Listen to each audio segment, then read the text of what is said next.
Hi, நான் உங்கள் பார்வையற்ற பாவை. நம்ம கதை பேசி ரொம்ப நாள் ஆச்சுல. நம்ம கதை புத்தகத்தில் உள்ள கதைகள் கேட்கலாம், சினிமா கதைகள் கேட்கலாங்க. ஆனால் உண்மை கதைகள் கேட்கும்போது தான் அது நம்ம மனசை தொடுற மாதிரி இருக்குங்க.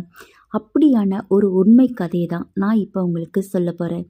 இந்த கதையோட தலைப்பு நான் என்ன வைக்கலான்னு நினச்சிருக்கேன்னா, ரயில் பயணங்கள். வாங்க நம்ம ரயில் பயணத்தில் பயணிக்கலாம். ஒரு நல்ல ஃபேமிலி இருக்குங்க. நல்ல வசதியான ஃபேமிலிங்க. அந்த ஃபேமிலி அவங்க பேரை சொன்னாலே அந்த ஏரியாவில் நல்ல எல்லாருக்குமே தெரியாதவங்க யாரும் கிடையாது. அந்த மாதிரி ஒரு ஃபேமிலிங்க. அந்த ஃபேமிலியில் 2 பொண்ணுங்க, ஒரு பையன். ஸோ என்ன அந்த பொண்ணை மூத்த பொண்ணு நல்லா படிக்க வைக்கிறாங்க.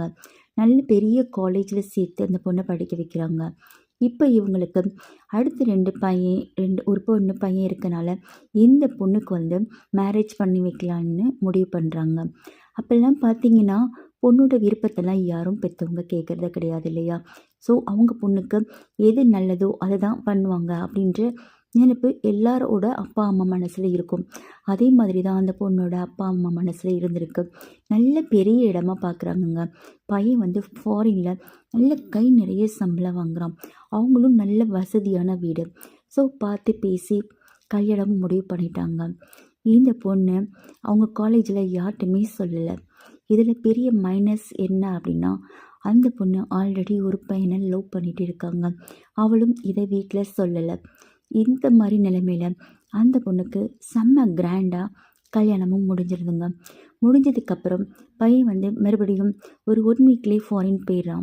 ஃபாரின் போகும்போது இந்த பொண்ணை அவங்க அம்மா வீட்டில் விட்டுட்டு, ஓகே இந்த பொண்ணு படிப்பு கன்டினியூ பண்ணும் இல்லையா?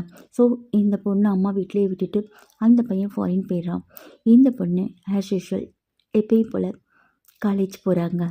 காலேஜ் போகும்போது இந்த பொண்ணு என்ன பண்ணிடுறான்னா, நம்மளுக்கு மேரேஜ் ஆன விஷயம் யாருக்கு தெரியாது அப்படின்னு தாலி மெட்டி எல்லாத்தையும் கழட்டி பேக்கில் வச்சுட்டு காலேஜ் போயிட்டுருக்கா. எப்பவும் போல் அந்த லவ்வரை மீட் பண்ணுறா. மீட் பண்ணி எப்பயும் போல் அவங்க லவ்வை தொடர்றாங்க. இந்த பொண்ணு மேரேஜான விஷயத்த அந்த பையன்கிட்ட ஷேர் பண்ணவே இல்லை. ஒரு நாள் யதார்த்தமாக அவங்க தனியாக மீட் பண்ணும்போது பேக்கில் தாலியையும் மெட்டியும் பார்த்துட்டு என்னன்னு கேட்கும்போது இவ ஒரே அழுக.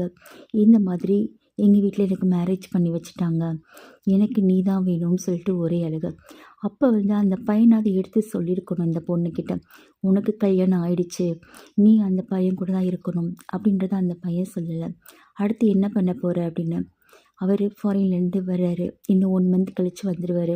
அவர்கிட்ட நான் பேசுகிறேன், பேசிட்டு நான் உன் கூடயே வந்துடுறேன், நீ என்னை ஏற்றுப்பியா அப்படின்னு கேட்கும்போது கூட அந்த பையன் வேணான்னு சொல்லலைங்க. சரி சொல்லு, நான் ஏற்றுக்கிறேன் அப்படின்னு சொல்லிட்டான். இப்படி அவங்க லவ் 1 மாதம் கன்டினியூ ஆகுதுங்க. 1 மாதம் கழித்து ஃபாரின் போன இவளோட ஹஸ்பண்ட் திரும்பி வர்றாரு. இவன் நிறைய சினிமா பார்த்துட்டு நிறைய காட்சிகள்லாம் அவன் மனசில் பதிய வச்சுட்டு ஒரு மனசுக்குள்ள ஒரு ஐடியா பண்ணிட்டான்.